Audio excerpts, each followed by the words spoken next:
Good morning and welcome to Driving Force Radio, where we seek to discover what drives today's leaders. My co-host today is Cristin Tarr, the Managing Director at Business Service Corps. Cristin and I have been doing a show called Community Manners for more than a year, and this show is a little bit different today, Cristin, because we are taking a look this time at global citizenship and how organizations and youth are making a difference globally. And this is going to be a fun show. Yeah, I'm really excited about it because actually our community is global. And when I am out talking to corporations, that their interest of the new employee that comes in is global minded. But how do you get somebody to be global minded?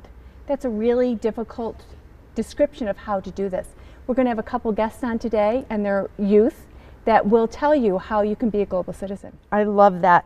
So Cristin, wearing this hat, you are also the co-founder of an organization called CISV. And so tell us what CISV stands for and what this organization does. Okay, CISV is Children's International Summer Villages. And it was founded in 1951 by a child psychologist in Cincinnati, Ohio, of all places. And this is during the Cold War, and she felt very disturbed by what was happening in our world. The unrest, the unkindness, and not any different than what's happening today. Right. And she felt the only way to create peace in our world is through the children. The adults, she kind of gave up on. She said the adults are not going to be able to solve these international problems because once they're adults, the biases have already started, the prejudices have already started. So what she decided to do is gather children from all around the world. At age 11, she felt that was a perfect age to be old enough to be away from home, yet young enough to be free of prejudice and understanding. So she gathered these children. There was approximately 48 children at this village, and she talked to them about, or had this 4-week program that they learned from each other. She encouraged international friendships, and it started from that day forth. And we have CSV around the globe. There's about we host a village, about 40 of them, 50 of them every single summer and winter, maybe 60 of them when you include the winter programs. And then they have programs for older kids as well. And you'll hear a little bit more about them. That's awesome.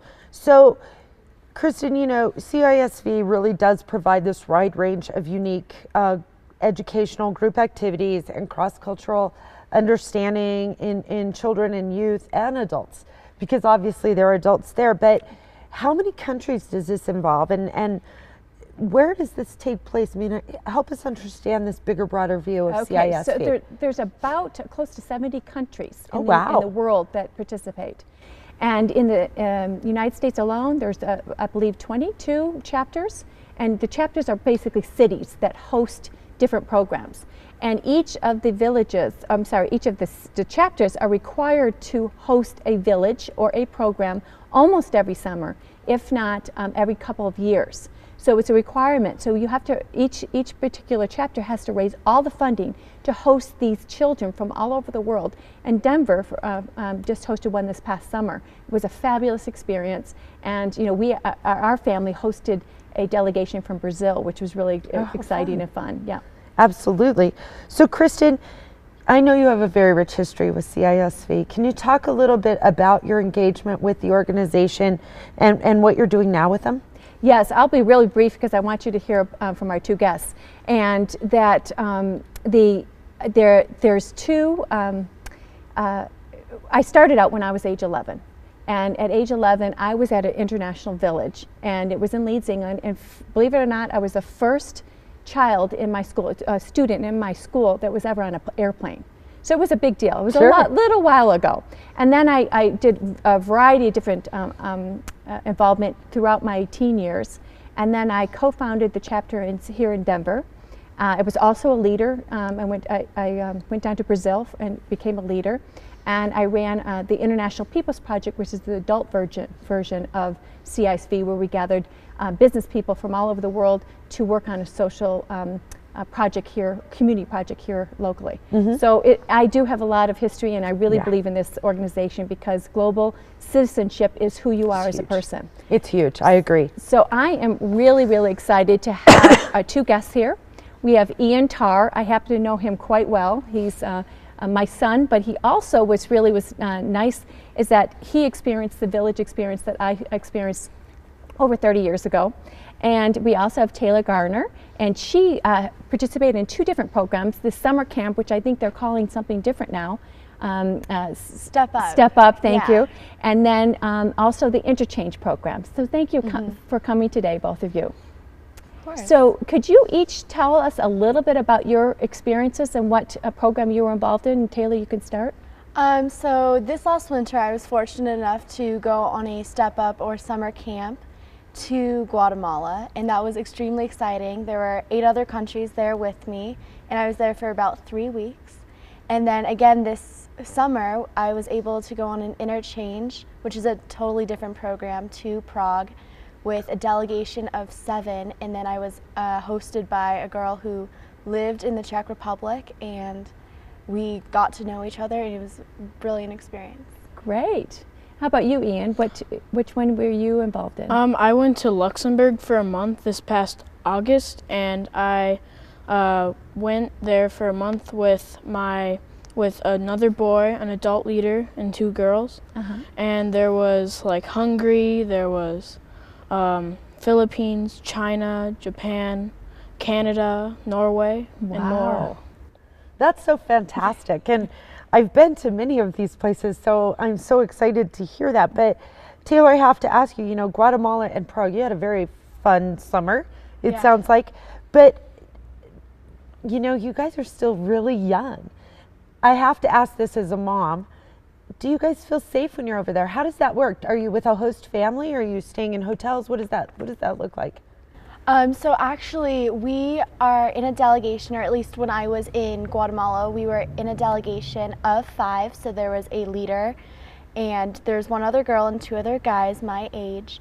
And we got together and really prepared ourselves, because obviously when you're in a different country, it's nerve-wracking and you don't know what to expect because of the stereotypes and all of that. And then, so it is very important, I think, to bond with your delegation. And when you get there, there's a host family that takes you in for about 1 to 2 days. And that's really helpful because they show you the city, and it's nice to get to know people that really understand and live in that country. So. And then where do you go after the host family? And then after the host family, we go to the camp, or the area where they hold It's like a campsite. Yes. It's like a campsite. But it has cabins and things like that, correct? So it's not like rustic. It's really nice. And we go there for about 3 weeks, and we're there with 8 other countries with 4 delegates. And we all live together, and we bond, and we eat together, and thankfully we all speak English, so it's really easy to converse with them. And I mean, we just make friends, and it's like a family. How about you, Ian?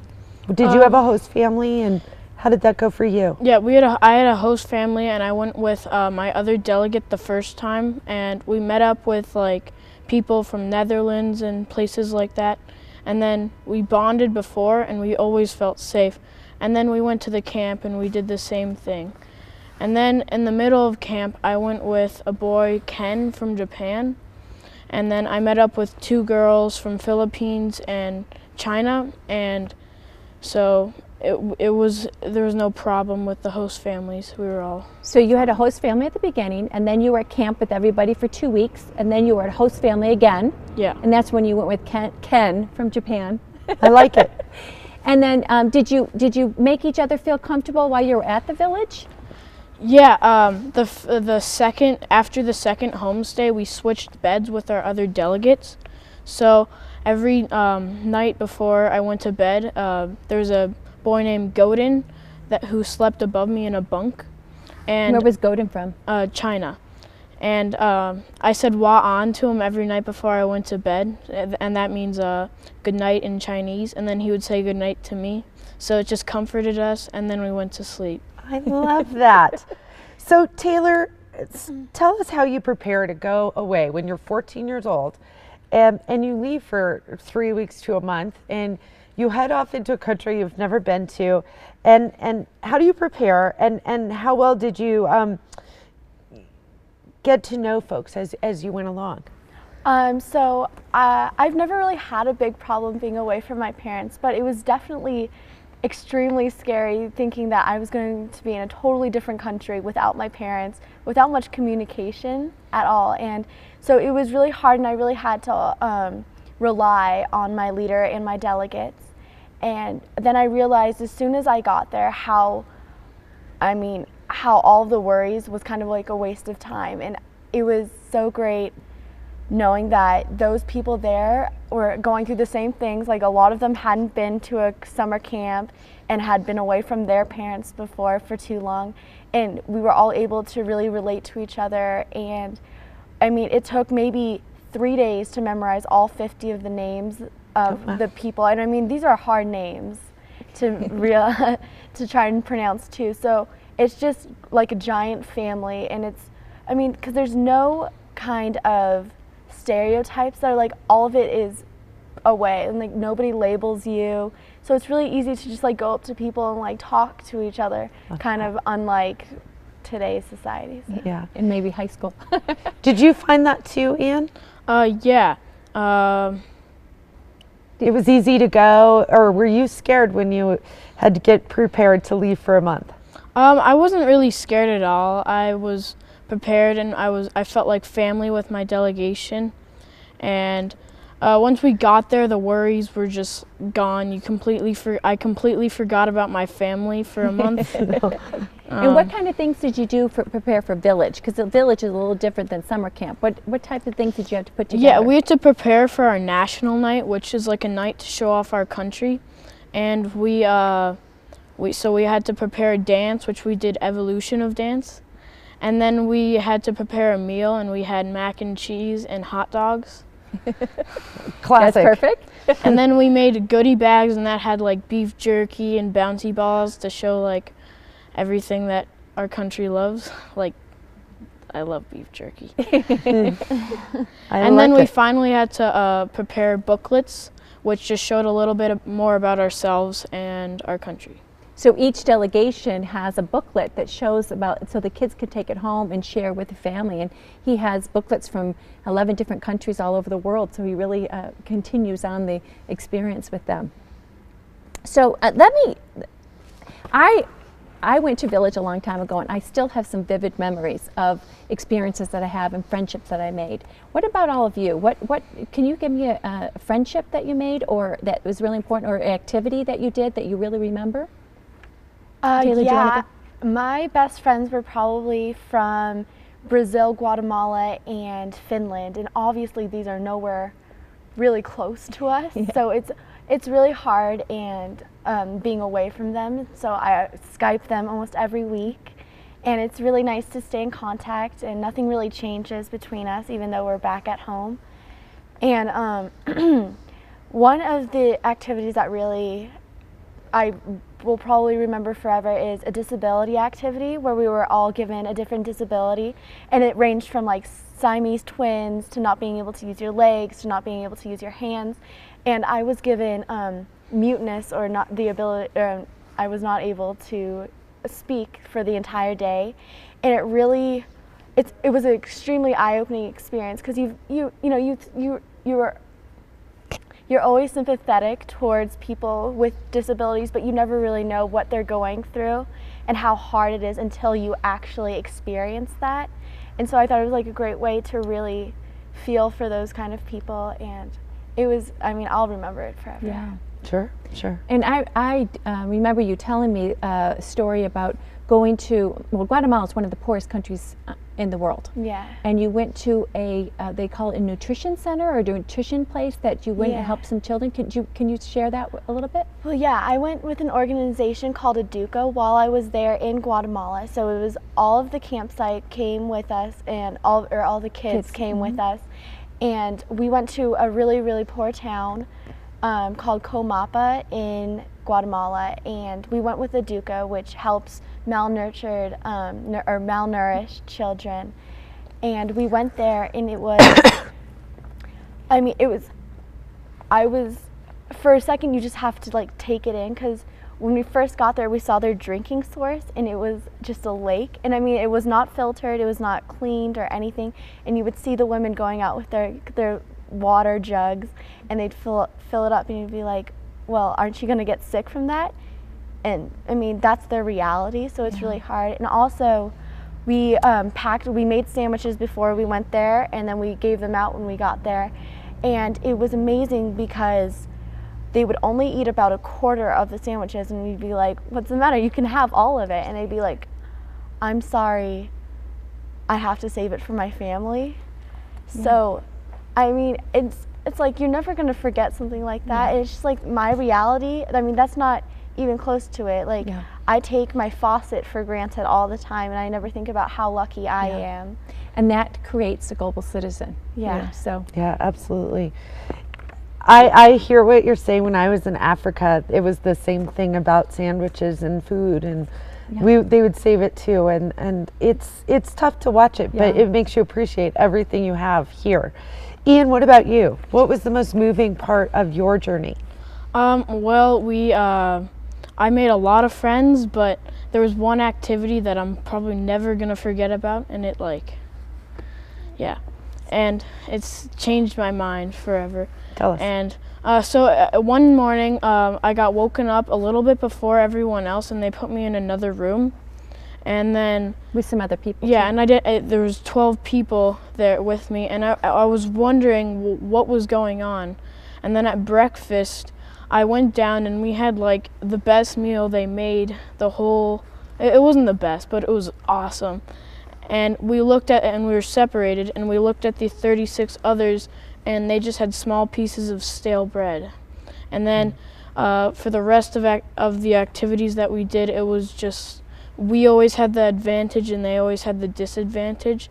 And it made me think about the unfortunate people and how I can help them. So what was the name of that activity? It was called Rich and Poor. So the one group was rich and the other group was poor, and you were actually experiencing it. Yeah. Wow. These are amazing lessons to be learning, and even as an adult, I haven't experienced things like that, but you do see it as you travel internationally, Cristin. And at age 11 and 14, I think it's so important. And Ian, you know, you're only 11, and you've traveled, you've been away from home for a month. Were you ready at age 11 to head out? Because I think there's probably a lot of parents saying, I am not putting my 11-year-old on an airplane and sending him to a foreign country for a month. Were you ready? And what was the most significant thing you learned about yourself? Well, I think I was completely ready. I was really comfortable around my delegates, and I was ready to go. And it didn't really seem like I was leaving until I actually sat down on the seat, and in the plane? Yeah, and we got on the plane. It was just like, oh, I'm going. And then when we got there was so much to do and so many people to meet. I was just so excited that I was so happy I was there. And I learned about myself that if you're homesick or you had a bad day or you're not feeling good, just go to sleep and it'll solve the problem when you wake up. That's a good plan. Good plan. What about you, Taylor? I mean, being away from home was one thing, but did you learn anything about yourself? Oh yeah, I learned that, I think before I went on my summer camp especially, I was not as grateful for what I had, and I always took things for granted. And I was fortunate enough to realize that, I mean, it's horrible to, you know, wake up every morning and want and want and want. And I realized that what I have now, I mean, I couldn't ask for a better life now compared to what I saw back in Guatemala.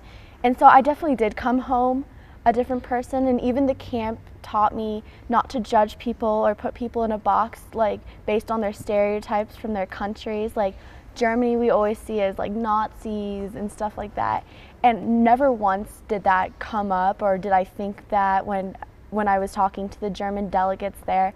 I mean, it was just like talking to your neighbor. I mean, there was no differences, and so I think that's really what changed me. That's amazing. So how do you keep in touch with all these kids that you've met, Ian? What have you been doing? Well, I'm on Facebook, and I'm like in touch with like almost everyone on that. And then a month ago or something earlier, and yeah, I got a Skype account, and I was talking to my friend from the Philippines, and then my mom called me down and she said, "Hey, do you want to make brownies?" And I was like, "Okay." So, and I didn't want to just hang up on her, so I just brought my iPod down, and then I set it up, and then I made cookies with her. That's so fantastic. And it's the other side of the world. Yeah. Different, obviously different time zones. And you made brownies with a lady in the Philippines. And I think, if Love I that. remember, is that she just got off of school, the girl, and it was the day before, because it's 13 hours Yeah, it's difference. 13 So hours. they were in different time zones and different places, different days, and they were baking cookies together. So it was kind of a love fun that. experience. What about you? How do you stay in touch? Oh, I am constantly on Facebook and Skype at least once a week. I Skype a friend from Guatemala or Canada or Peru, and I mean, I never really talk much to my friends here on Facebook because I know I can talk to them in person. And so I mostly use Facebook and Skype to talk to those people. And I mean, we still talk about the memories we had even 6 months ago, and we're able to relate, and it's definitely Pretty amazing. Yeah. Yes. Now, remember when I went 30 years ago, the only thing that I had, Jan, was a one of those post papers, and it took about 3 or 4 weeks to get there, and then 3 or 4 weeks. So I would hear from my friends maybe every 6 weeks. Sure. And here they are walking around the house talking to them. With iPods. It's I love a that. pretty different experience. Absolutely. Go ahead. So, have you ever heard the term global citizenship? yeah. And do you think that you are a global citizen at age 11 and 14? Taylor, do you want to? I think that from my experiences I had both in the Czech Republic and Guatemala, I'm definitely a global citizen because I've really understood other people's perspectives and their culture, and I think that's really what makes a person a global citizen. And so Yeah. And how do you think it's different at school? Do you look at people differently at school that maybe don't look exactly like you? Definitely, like I've definitely learned not to be judgmental, and so I've definitely been able to make more friends and looked beyond their physical traits and even their personalities, and really look into who they are as a person. Yeah, that's really great. What about you, Ian? Yeah, I think I'm a global citizen because when I have a friend in Israel who was there at camp with me, and when I heard about the air attacks, I was just hoping that she would be okay, and then I asked her on Facebook, and she was fine. Which is really good. And Yeah, that's- that is really good. Because I wanted to add, one of the real important aspects of what Doris Allen, the founder of CSV, really wanted to take across, it's not about places on a map, abstract places on a map that you learn in geography. You can pinpoint countries that they have friends in. Yeah. And it just completely changes the scope of who you are and what your goals are for you as a person or us as a country. Well, and here's another thing. I think so many people don't even know that there were attacks going on in Israel. And here's an 11-year-old young man who's very well versed, who knows that there's something going on in Israel. I bet you if you ask 50 kids that were age 11, they wouldn't, the majority wouldn't have a clue. Yeah. And here he is concerned about another human being in a different country. I have to ask, just because you both are amazingly well versed for as young as you are, and obviously on the path to becoming these fantastic global citizens, where do you want to go with this when you get older? What do you want to do? Go ahead. Go ahead, Taylor. I definitely want to travel when I grow up, because I think that it's probably the most important thing a person can have is just the intellectual of different countries and their cultures. So I think also what I'm really interested in is maybe using kind of something like with the USAID and going to different countries and living there and seeing what maybe those people need, like a well or something like that, and then finding the money and being able to teach them how to use it so that they can live a better life with cleaner water, or something along those lines. Absolutely. How about you, Ian? Yeah, I feel the same way. I kind of want to like go around to places that aren't very fortunate, and I just want to help them so much, and I want to do that when I grow up. I love that. You two are fantastic. I am so happy that you're here in our communities and working in our communities, and certainly keep getting this word out because this is fantastic, Cristin. CISV is a means to global citizenship, and it's open to a variety of kids in the Denver metro area and all these cities so please take a look at CISV.org. CISV.org, CISVUSA.org, or denver.cisvusa.org. And there are opportunities for 2013, so check them out. Cristin, where can people learn more about Business Service Corps? BusinessServiceCorps.com, CORPS, and yes, so you learn more about global citizens on the corporate level. Perfect. Ian Tarr, thank you for being with us. Taylor Garner, thanks for being with us. Yeah. And Cristin, as always, fantastic. Yeah.